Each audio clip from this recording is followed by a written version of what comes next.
tartanka kubadda cagta oo ay ka soo qayb galeen 18 kooxood ee maamulka magaalada Qabri Bayax ayaa soo dhameeyay u diyaar garowgoodii lagu bilaabayay tartanka ciyaarahaasi. wasiir ku-xigeenka xafiiska dhalinyarada ee ciyaaraha ee dawladda deegaanka Soomaalida Mudane Axmed Xasan ayaa ku booriyay dhalinyarada ka soo qayb galay tartankan ciyaarahaasi iyo taageerayaashaba inay u hoggaansamaan shuruucda iyo habraaca loo dejiyay ciyaarahaasi. kubaddu waa 3 inaad badiso in laga badiyo iyo inaad barbardhac gasho. qofku hadduu marka hore u tababarka sameeyo uu saddexda garanaynin dagaal ba u yaala sidoo aan iga badiyaa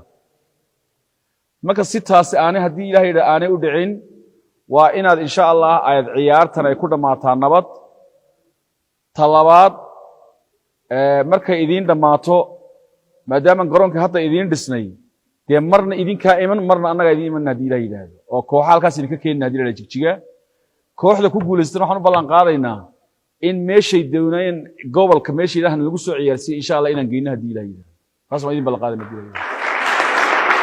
macnuhu ma aha isdilo oo kooxda qaada meel baa la geenayaa ma aha koox nadiif ku qaaday haddii kooxda koobka qaaday wad feeriyahan wada haayeen kooxda labaad baan qaadano adaab la hadii Ilaahay yiraahdo marka waa in adaabta la ilaaliyo waa idin soo daawasho tagaynaa annagu baabuurka imka waxaan soo dhaqan 20 daqiiqad soo soconay galab kasta hadii la yiraahdo intaan karayno waa idin soo daawasho tagaynaa ciyaarta marka dhamato waan ku hoyeynaa hadii la yiraahdo. dhinacooda mas'uuliyiinta maamulka magaalada Qabri Bayax ayaa sheegay inay si buuxda u hirgelinayaan qaab socodka ciyaarahaasi. macnaheedu waxa weeyaan win adduunka aad arkayso waxa la isku dhiirigeliyaa maanta hadaad badin weydo 10 baa laga bartaa maanta hadii laga badiyo adigu dib isu noqo qofka ay wax ka qaldan yihiin waa adiga ma aha kuwa ka soo horjeeda waayo waxa loo baahan yahay imika anagu wareegii aan tagnay heer deegan waxbaan ka soo barannay waxaan ka soo barannay waa maxay meelihii aan ka jilicdaysanayn in aan sanadka aan haduu ilaahay adkayno waxaan ku adkaynaa wax kale maaha waa idinka kuwa idinka soo dhaxbaxa ee idinka dhax xulanno ee wanaagsan ayaan ka dhigaynaa xulka maamulka magaalada Qabri Bayax. deegaankan inaga iskale dadka bari ma taqaana wadanka inay wax ka bedelaan laga rabaa waa inaga waxa xun iyo dhaqamada xun cidda ma taqaana inay ka hortagtaa la rabaa waa inaga caalamkuna haduu khasaarana dhalinyarta baa ka xumaata haduu meel gaarana dhalinyarta meel ku gaara sidaa darteed dhalinyarta Qabri Bayax inay isbedel muujiyaan oo wareegan loo qabanayo iyo wareegyada soo socda insha Allah wareegyo badan baan qaban doonaa wareegyada la qaban doono inay si ammaan leh si ixtiraam leh si xushmad leh inay ku ciyaaraan oo ay isu arkaan dad iyagu dhulkan leh in meel kala kameynaan iman dhulkan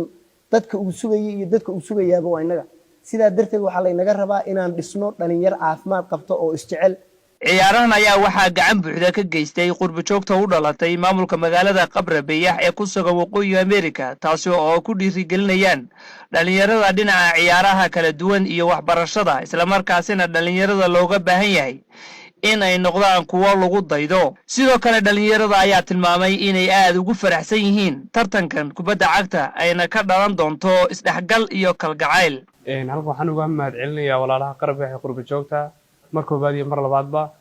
sida wanaagsan ay isku xilqaameen ay wareeg noogu abaabuleen anaguna insha Allah waxaan rajaynayaa tan dhalinyarta Qabri Bayax inaan si fiican uga qayb qaadan doono ayna dhalinyartu isku dhaxgali doonto mar koobaad iyo mar labaadba waxaan leeyahay waad mahadsantiin